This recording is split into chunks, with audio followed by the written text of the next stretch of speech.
e amado Pai Celestial, hoje nós estamos aqui, ó Pai, em Tua presença de uma maneira especial, porque nós estamos celebrando a vida dessas mulheres que colocaram outras vidas, ou melhor dizendo, geraram vidas aqui na terra.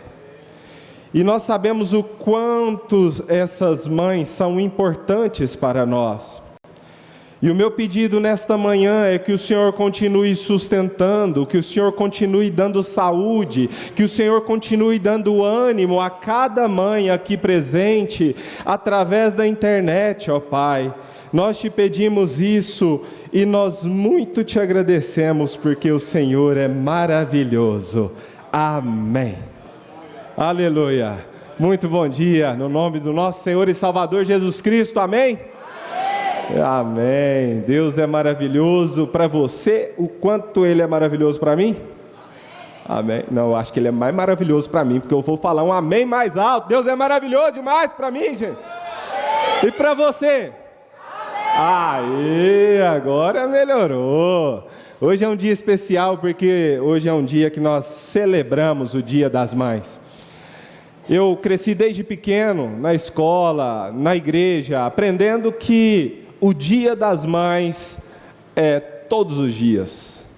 Mas hoje não deixa de ser um dia especial. Um dia em que nós paramos para celebrar aquelas que nos deram a vida. Eu te agradeço, mãe, por ter me aguentado, 8 meses, na sua barriga, por ter me sustentado, por ter cuidado de mim. E eu sei que você já deve ter falado isso também para sua mãe hoje, e se você não falou, vai a dica, fala, viu? E também a minha tia, que está aqui, que é uma mãe também para mim. Muito obrigado por ter vindo. Aquele casal ali, meu tio, minha tia, sempre estão conosco lá no GCEM todas as semanas, Estão lá sendo alimentados pela palavra de Deus, e hoje é uma satisfação tê-los aqui.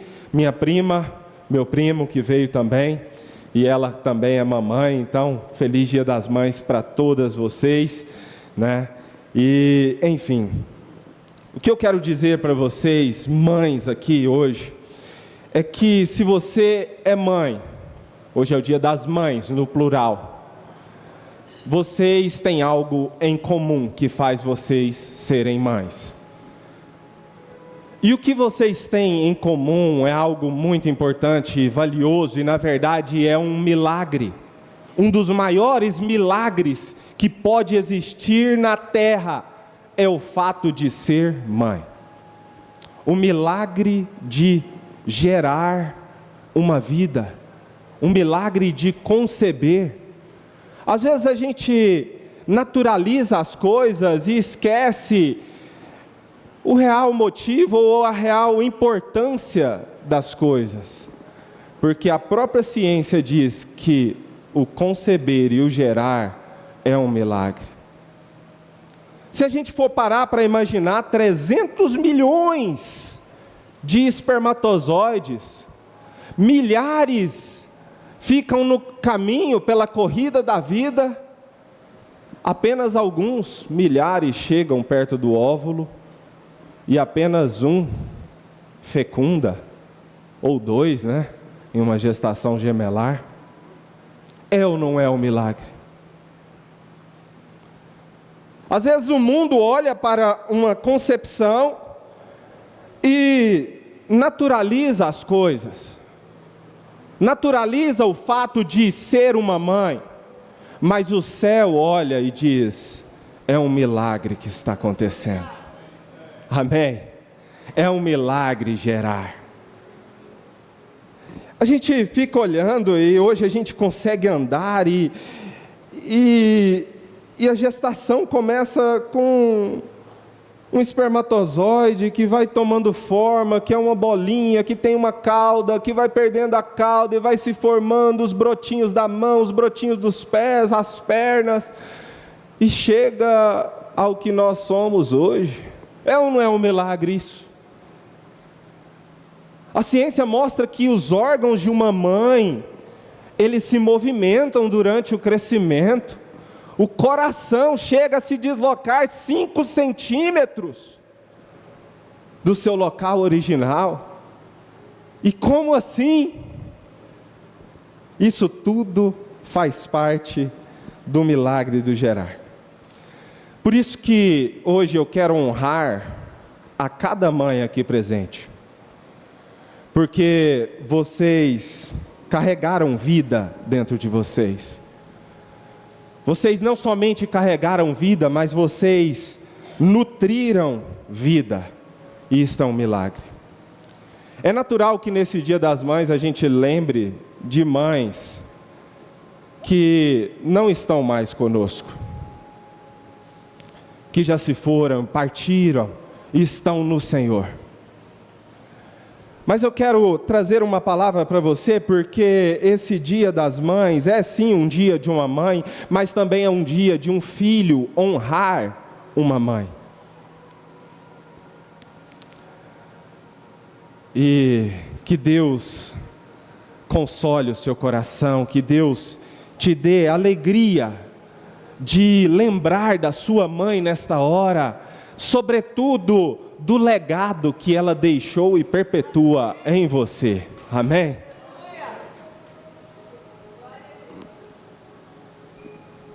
Parabéns.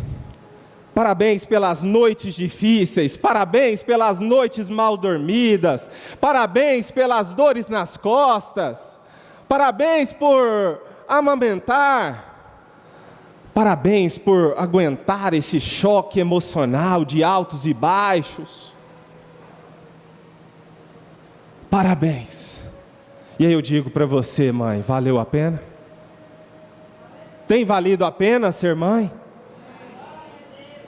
Então, meus parabéns, mas meus parabéns, principalmente por conta do milagre que Deus já fez nas vossas vidas, que é o milagre de ser mãe e de gerar.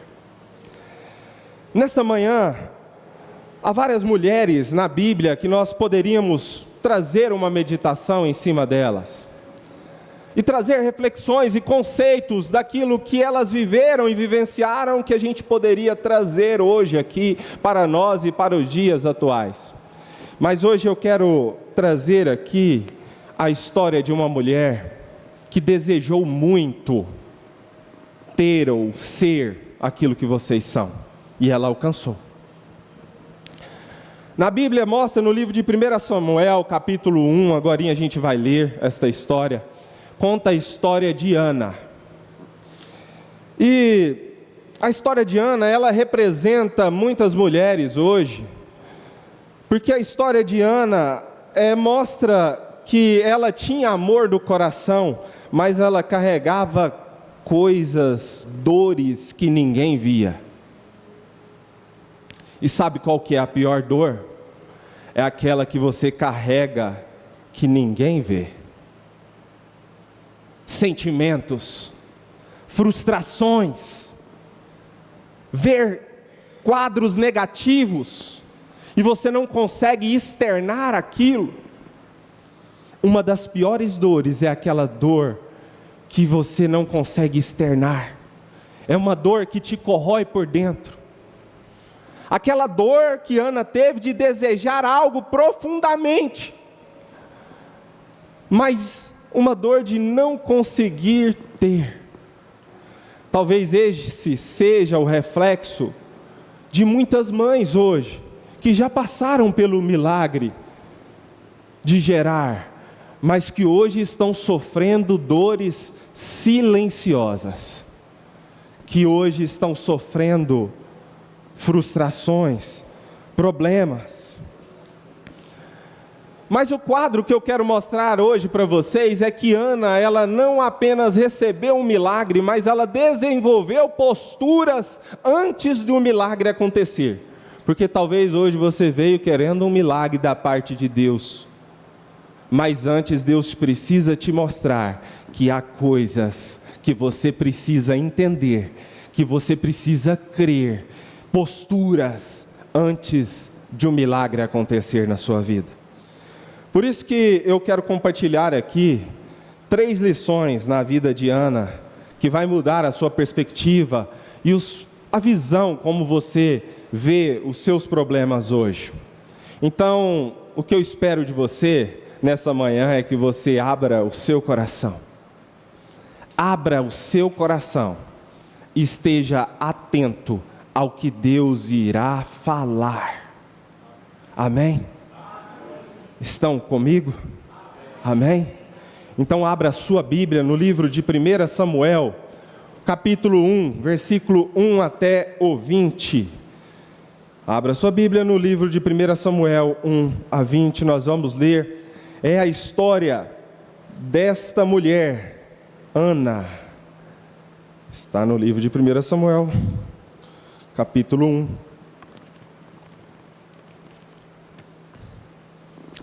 Então vamos lá. Havia certo homem de Ramataim, Zufita, dos montes de Efraim, chamado Eucana, filho de Jeroão, neto de Eliú e bisneto de Tou, filho do efraimita Zufi. Ele tinha 2 mulheres, uma se chamava Ana e outra Penina. Penina tinha filhos, Ana, porém, não tinha. Todos os anos esse homem subia de sua cidade a Siló para orar e sacrificar ao Senhor dos Exércitos. Lá Ofni e Finéias, os 2 filhos de Eli, eram sacerdotes do Senhor. No dia que Eucana oferecia sacrifícios, dava porções à sua mulher Penina e a todos os filhos e filhas dela. Mas Ana dava uma porção dupla, porque a amava, apesar de que o Senhor a tinha deixado estéril. E porque o Senhor a tinha deixado estéril, sua rival a provocava continuamente a fim de irritá-la. Isso acontecia ano após ano. Sempre que Ana subia à casa do Senhor, sua rival a provocava. E ela chorava e não comia. Eucana, seu marido, lhe perguntava: Ana, por que você está chorando? Por que não come? Por que está triste? Será que eu não sou melhor para você do que 10 filhos? Certa vez, quando terminou de comer e beber em Siló, estando o sacerdote Eli sentado numa cadeira junto à entrada do santuário do Senhor, Ana se levantou e com a alma amargurada chorou muito e orou ao Senhor e fez um voto dizendo: ó Senhor dos exércitos, se tu deres atenção à humilhação de tua serva, se te lembrardes de mim e não esqueceres de tua serva, mas lhe deres um filho, então eu o dedicarei ao Senhor por todos os dias de sua vida, e o seu cabelo e a sua barba nunca serão cortados. Enquanto ela continuava a orar diante do Senhor, Eli observava a sua boca. Como Ana orava silenciosamente, seus lábios se mexiam, mas não se ouvia a sua voz. Então Eli pensou que ela estivesse embriagada e lhe disse: até quando você continuará embriagada? Abandone o vinho. Ana respondeu: não se trata disso, meu senhor. Sou uma mulher muito angustiada. Não bebi vinho, nem bebida fermentada. Eu estava derramando minha alma diante do Senhor. Não julgues a tua serva uma mulher vadia. Estou orando aqui até agora por causa de minha grande angústia e tristeza. Eli respondeu: vá em paz, e que o Deus de Israel lhe conceda o que você pediu.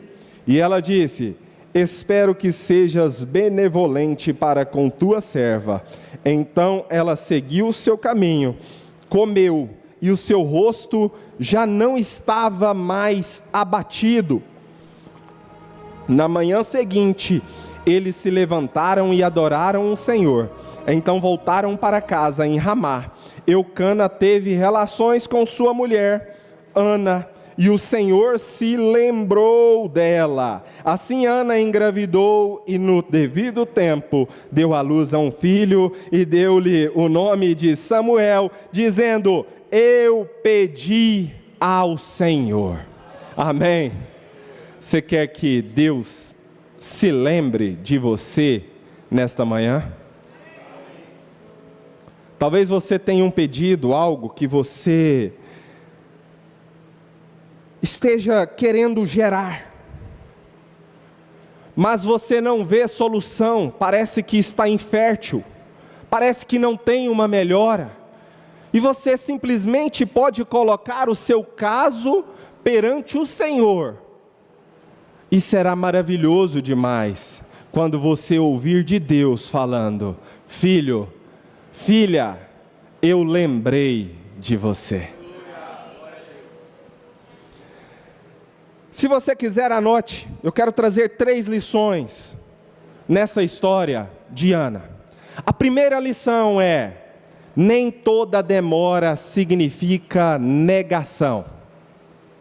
Fala comigo, nem toda demora significa negação.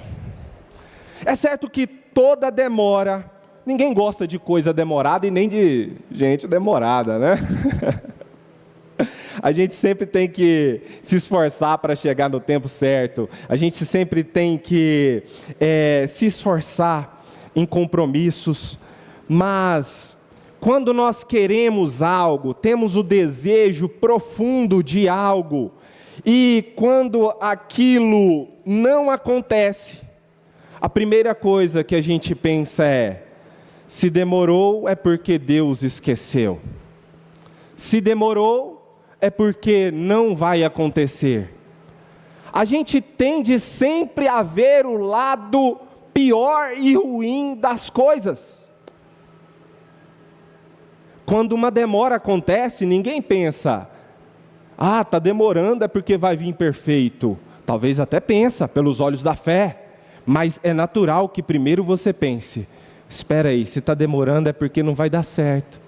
Se está demorando, está difícil. Se está demorando, é porque não é para mim. E nós vemos que Ana, ela não pediu nada externo, nada fora do que o fluxo natural da vida. Ana pediu para ser mãe, para conceber, fluxo natural de uma vida. Ela não pediu por fama, ela não pediu por dinheiro, ela não pediu por coisas externas. Ela simplesmente pediu por algo genuíno e direito de toda mulher. Que é o quê? Ser mãe.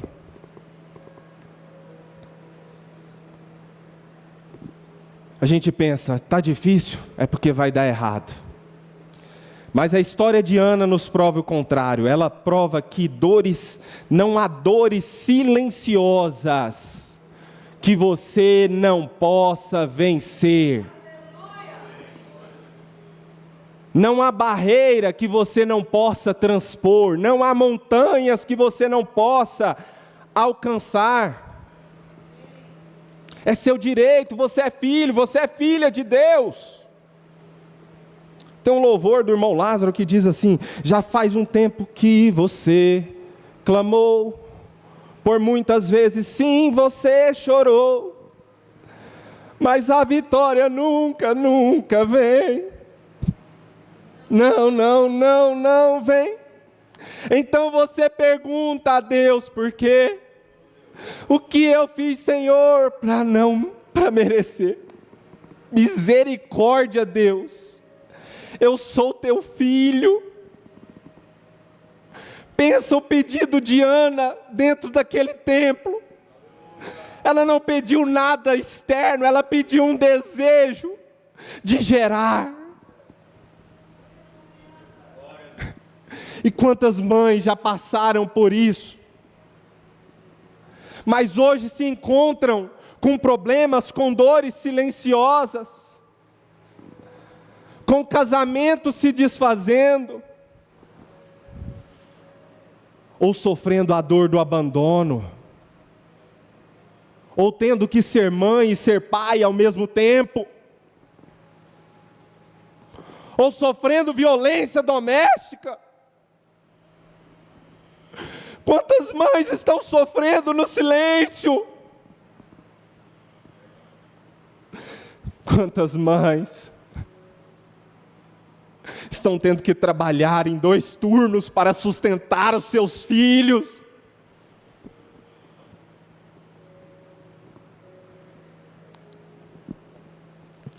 É forte isso. Mas o que eu tenho para te dizer é que toda demora não é em vão. Nas mãos de Deus, não. Porque a demora, o que parece ser demora, mas é por conta de uma incompatibilidade do meu tempo com o tempo de Deus, porque o tempo de Deus é perfeito, e nós não entendemos, na maioria das vezes, o tempo de Deus, que é perfeito, e aí se demora no meu tempo, eu penso que não vai acontecer, eu penso que há algo de errado, mas toda demora, quando está nas mãos de Deus, ela vem com propósito. Ela vem com propósito. Ana demorou, mas o milagre veio.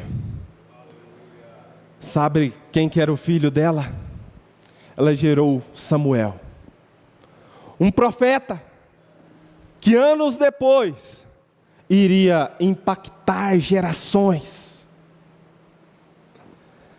Na Bíblia diz, no livro de Abacuque, capítulo 2, versículo 3, diz, porque a visão ainda está para cumprir-se no tempo determinado. E eu tenho para te dizer que no tempo determinado por Deus, Deus vai te conceber o milagre. No tempo determinado por Deus, você vai gerar este milagre que você necessita. A primeira lição é, nem toda demora significa negação. A segunda lição é, transforme a sua dor em oração. Amém? Transforme a sua dor, a sua tristeza, a sua insegurança, a sua frustração, as suas noites mal dormidas, as suas preocupações. Pegue tudo isso, junte e tenha como força para você orar e suplicar ao Pai. Ana, ela sofria com tristezas, ela sofria com provocações. Imagina só tudo que ela passava, mas ao invés de endurecer o coração, ela correu para a presença de Deus. Se a gente entender isso, que não adianta preocupação, nós temos que correr para a presença de Deus, porque Ele pode solucionar, porque Ele pode resolver a dor.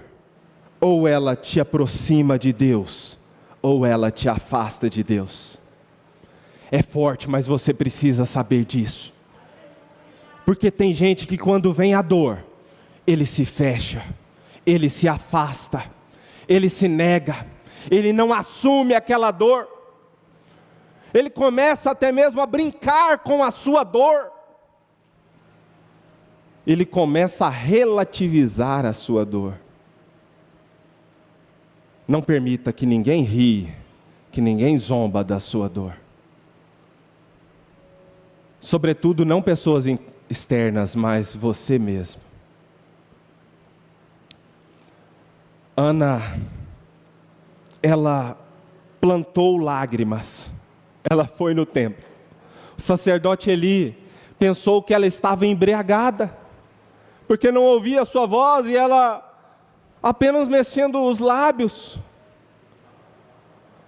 Mas aqui traz outra lição, dentro desta lição, porque quem planta lágrimas e súplicas, colhe milagre. Quem planta lágrimas no altar, quem planta lágrimas na presença de Deus, como 1 mais 1 é 2, vai colher o milagre de Deus na sua vida. Certa vez, na Bíblia, no livro de Reis, mostra que Senaqueribe, um grande rei da Síria, ele tomava terras com requintes de crueldade, matando criança, mãe, fazendo... E aí certa vez ele foi para tomar as terras de Ezequias, intimidá-lo, mandou cartas para ele, eu já fiz isso com tal, talvez, falou assim, talvez eu já fiz isso com fulano, já fiz isso com ciclano, você vai ser apenas mais um. Ezequias pegou aquelas cartas, ele não teve medo, ele simplesmente levou para o Senhor. E na Bíblia diz que Senaqueribe, o rei da Síria, não pôde conquistar as terras que estavam com Ezequias. Mas porque ele entregou as súplicas para a pessoa que pode resolver o problema, para Deus. Na maioria das vezes, quando vem problemas, frustrações, a gente quer entregar tudo para todos. Pega o celular, sai compartilhando más notícias. Não vai resolver o problema. Faz o contrário, vai aumentar, vai fomentar. Temos que ter sabedoria de entregar os nossos problemas para quem pode resolver. Porque é uma perca de tempo você entregar problemas para quem não pode resolver. Imagina só que você tem uma causa na justiça, você precisa de um advogado, você vai entregar a sua causa para um engenheiro? Não. Porque ele não vai poder fazer nada. Que tenhamos sabedoria para entregar tudo nas mãos de Deus. Primeira lição, nem toda demora significa negação. Segunda lição, transforme sua dor em oração. E a terceira e última lição é a minha predileta. E eu espero que seja a sua predileta também. Deus pode mudar sua história em um único tempo. Você crê nisso? Deus pode mudar a sua história em um único tempo. Às vezes o mal pode durar anos, meses, e pode se parecer infinito. Deus precisa apenas de segundos para te dar um milagre. O que o mal constrói em 2, 3, 4 anos, 10 anos, em uma vida inteira, Deus destrói em milésimos de segundos. Ana estava sofrendo, mas quando ela foi no templo, ela orou, e o sacerdote deu a palavra para ela que ela iria receber. Ela já saiu do templo melhor, ela já comeu. Na Bíblia diz que a feição dela era outra. Ela tinha gerado um filho ainda? Não. Mas aqui está um segredo. Porque antes do milagre gerar, no natural, Deus libera algo no espiritual. Amém? A gente vê isso porque Elias ouviu um som de uma abundante chuva. Ele pediu para o seu moço olhar lá 7 vezes para ver se tinha um sinal de nuvem. Não tinha nenhuma. Mas choveu ou não choveu? Choveu ou não choveu? O milagre de Ana veio ou não veio? Ou seja, antes das coisas se materializarem no natural, há uma liberação espiritual. Antes do milagre aparecer por fora, algo muda por dentro. Talvez você tenha vivido anos de frustração, anos de não consigo, ou anos até mesmo perguntando, como Ana talvez perguntou para Deus: até quando eu vou estar nesta situação?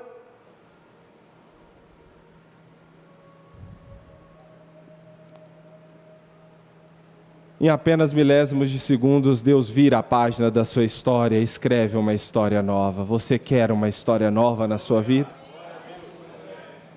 Talvez hoje você chegou aqui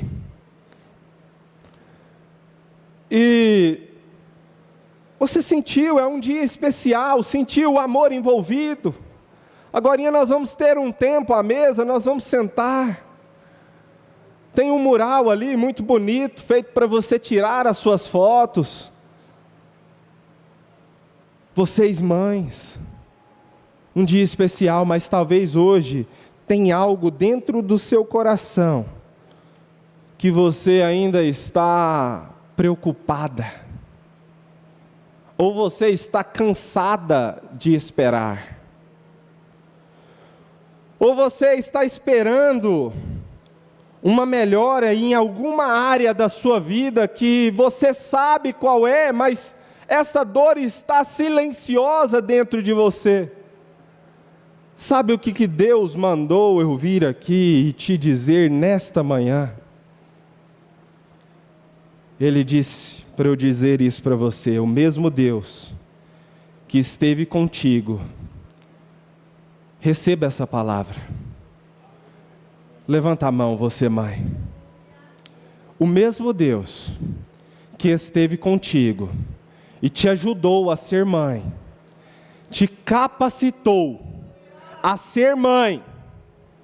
Um dos maiores milagres da vida é o mesmo Deus que te ajuda a vencer esta situação que você está passando. É o mesmo Deus que te tira deste problema. É o mesmo Deus que confunde o impossível para se tornar possível. Sabe, se tenho aprendido com a história de Ana, e o que eu tenho aprendido com o milagre de gerar, é que tem coisas que nós resolvemos com a força do nosso próprio braço. Tem coisas que o dinheiro, a gente consegue correr atrás, pastor Júnior, e trabalhar, e se esforçar e conseguir. Tem coisas que humanamente a gente consegue fazer, Suzana. A gente consegue se desdobrar. Mas tem coisas que só Deus pode dar. Tem coisas que só Deus pode resolver. Deus não pode, melhor dizendo, tem coisas que nós podemos fazer, mas o fato de gerar um filho, é só Deus, é um milagre. Eu tenho passado por essa luta há alguns anos, de querer ser pai. A minha esposa de querer ser mãe. Se tem uma coisa que mexe com os nossos sentimentos, com as nossas frustrações, é o fato de você querer ter algo.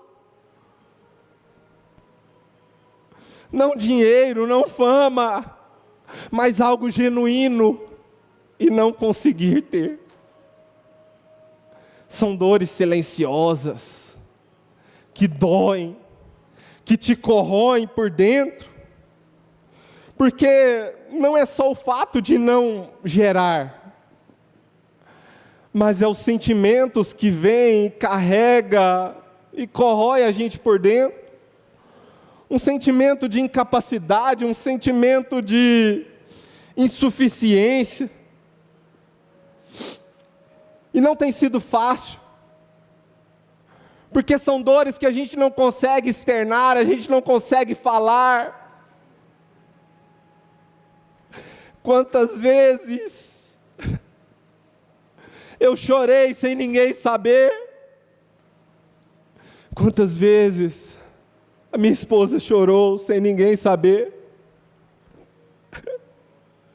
Teve uma vez que ela estava chorando no banheiro, ela não sabe disso. Eu fui lá na porta do banheiro e coloquei meu ouvido para eu ouvir as suas orações. E ela estava dizendo: Senhor,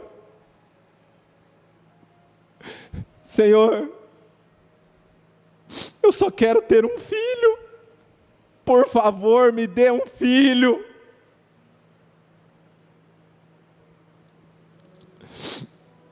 Eu sei que nela dói muito o fato de uma mãe não conseguir gerar. Mas em mim também doeu bastante, porque o problema nunca esteve nela, o problema sempre esteve comigo. E é uma dor silenciosa, é uma insuficiência silenciosa. Eu não tinha passado por essa experiência, mas não é fácil você ser desenganado pelos médicos. Amém, eu creio profundamente nisso. E eu fui no médico, e o médico me disse: olha, em outras palavras, seu caso é muito difícil você gerar. Eu não sabia, mas ele me mostrou através de dados que pessoas bariátricas, há um alto índice de casos ligados à infertilidade. Eu não sabia, ninguém me avisou disso. Eu fiz um exame, e o índice mínimo do exame, o índice mínimo, o mínimo do mínimo, era 5. E o exame deu 3. Ele disse para mim: olha, o seu caso é você tentar. Ele não me deu muitas esperanças. Ele disse: é você tentar fazer uma fertilização in vitro e nem é certeza de dar certo ainda. Foi quando tudo foi juntando, essas dores, brincadeiras, que às vezes a gente recebe, por pessoas boas, por pessoas que a gente ama, por pessoas que a gente gosta, mas que não sabem da dor silenciosa que está no seu coração. Por isso eu não as julgo, que soavam como uma facada. Foi quando que, no dia 13 de março de 2026, ironia do destino, mas no dia do meu aniversário, me veio uma das maiores crises existenciais que alguém pode ter. Eu entrei para dentro do meu quarto, eu fechei as cortinas, eu desliguei a luz, tudo escuro,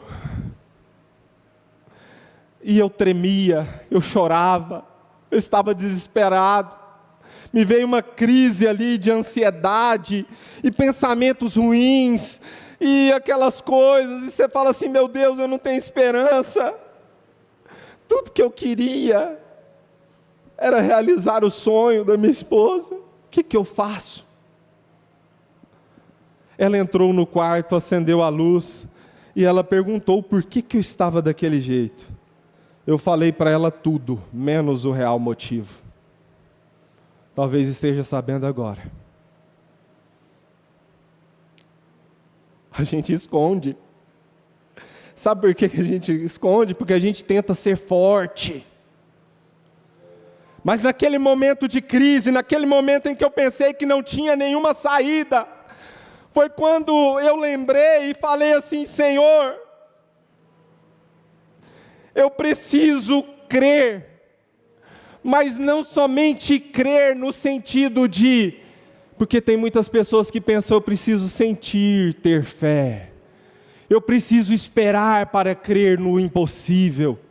E aqui é onde eu quero trazer a chave mais importante para você, porque a fé você não espera ter, você decide ter fé. Você decide acreditar no impossível. Se eu desse ouvidos para os meus sentimentos negativos, eu estava lá naquela cama até hoje. Mas eu me lembrei, porque às vezes nós falamos sobre fé, nós pregamos sobre fé, nós instruímos as pessoas sobre fé. A gente fala, Pastor Júnior, sobre Deus. Mas Deus quer que você experimente Ele.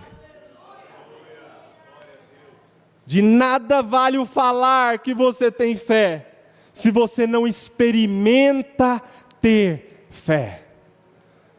Naquele dia eu não queria sair para lugar nenhum, mas eu decidi, eu levantei, e eu me lembro, eu abri a janela do meu quarto, e a luz entrou naquele quarto. E eu falei: eu não vou ganhar nada, eu não vou ganhar nada se eu ficar alimentando esses pensamentos. Eu preciso ter fé, e fé é uma decisão. Então eu repeti todos os exames. E sabe de uma coisa? Eu tinha certeza da minha melhora. Aleluia. No primeiro exame, o mínimo do mínimo, que era 5, tinha dado 3. No segundo exame eu fui de uma maneira diferente.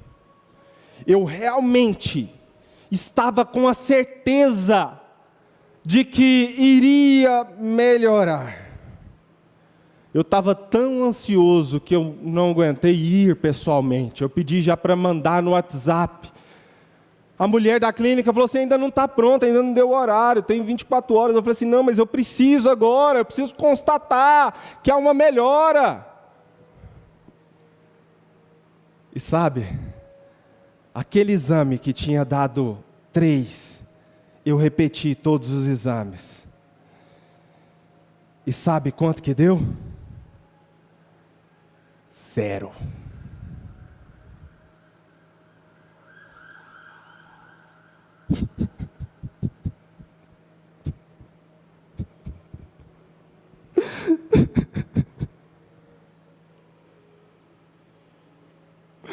Sabe o que aquele 0 significava? Significava impossibilidade. Significava não ter mais jeito. Significava falta de esperança. Significava mais uma frustração. Mas tem uma coisa. Tudo isso significava para a medicina. Ainda assim, no fundo, a gente tinha aquela chama de fé. Como que Deus faz a gente viver experiências do impossível? Eu estava aqui na igreja. E a Grace se sentou do meu lado. Eu pedi para ela sentar. Estávamos aqui na igreja. E Deus fala aqui na igreja. Deus fala. Eu sou prova viva e real disso. Pastor Júnior estava pregando. E me veio um sentimento muito forte no meu coração. Eu sempre fui muito sensitivo à voz de Deus. Mas durante uns 3, 4 anos, parece que Deus não tinha me usado nesse dom. Não no quesito de dialogar e conversar e ter intimidade com Deus, mas no quesito de Deus falar algo para você e você externar aquilo ao ponto de falar assim: olha, Deus mandou eu te dizer isso. Não faço isso regularmente. Não faço isso por charlatanismo. Mas algo me veio no meu coração e falou assim: chama a sua esposa, pede para ela sentar do seu lado e fala: você está grávida. Essa voz falou no meu coração, pastor Júnior, e Deus é minha testemunha. Eu ainda pensei, mas como que pode um exame zerado? Zero! Não tem condições disso acontecer. Mas essa voz continuou falando: chama a sua esposa, olha para ela e fala: você está grávida. Eu chamei ela para sentar do meu lado. E eu não tive coragem de falar isso para ela. Sabe por quê? Quando você recebe algo extraordinário da parte de Deus, a primeira coisa que você sente é dúvida. A primeira coisa que você sente é: Senhor, é verdade mesmo? O Senhor está falando comigo? E o que eu tenho para dizer para você é que quando Deus tocar profundamente no seu coração, para você falar algo, não negligencie a voz de Deus. Fale. Talvez você não tenha segunda chance, mas eu cheguei em casa e Deus me deu a segunda chance. Ele falou: diga para ela, você está grávida. Eu falei assim: meu amor, eu preciso te dizer algo. Você está grávida. Nós estávamos deitados na cama. E ela falou assim, ainda desacreditando, tantos meses de frustração, quantos meses tentando, expectativas. Ela disse: será? E aí eu falei assim: olha, pode ser que não seja, mas está próximo, você está grávida. Naquele mesmo momento, aquela voz que falou comigo, ela puxou meu coração e falou assim: você está sendo medroso. Fé não é dúvida. Fé e dúvida não andam juntos. Fé e dúvida não andam no mesmo lugar. Então eu falei, passei a mão em sua barriga, dei 3 tapinhas de leve assim e falei: eu preciso te dizer isso, é certeza. É certeza, é certeza, você está grávida. Então nós saímos, fomos até a farmácia, compramos um teste, e fomos ao banheiro. Só que dessa vez, eu não só tinha certeza,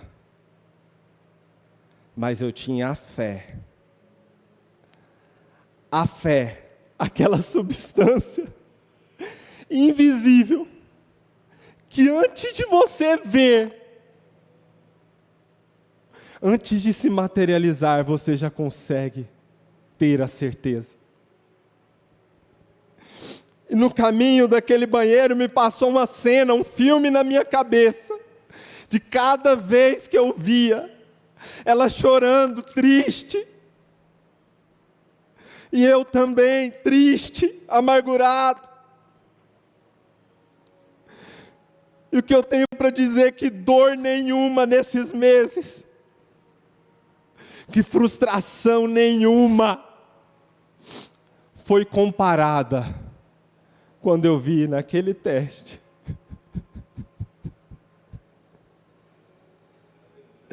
Mas antes de ver, eu quero deixar uma escritura que veio à minha mente. De Isaías 41, 20, que diz: para que todos vejam E saibam, e considerem, e juntamente entendam, que a mão do Senhor que fez isso. E o teste deu positivo.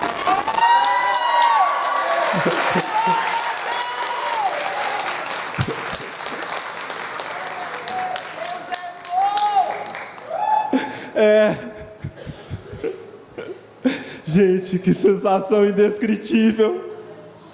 Há uma felicidade por dentro. E hoje eu entendo que as lutas e as frustrações do presente nunca há de se comparar com a glória que Deus está preparando. Um sentimento de felicidade. Eu fiquei radiante, afinal Deus tinha cumprido a promessa. Mas a minha maior felicidade não foi ver o teste positivo. A minha maior felicidade foi poder ver. Foi poder ver o sonho de uma mulher se realizar. E ser mãe. E viver o milagre do gerar. Esta foi a minha maior alegria. Anos atrás, quantos se lembram? 2025. Virada de ano lá no Tio Bima.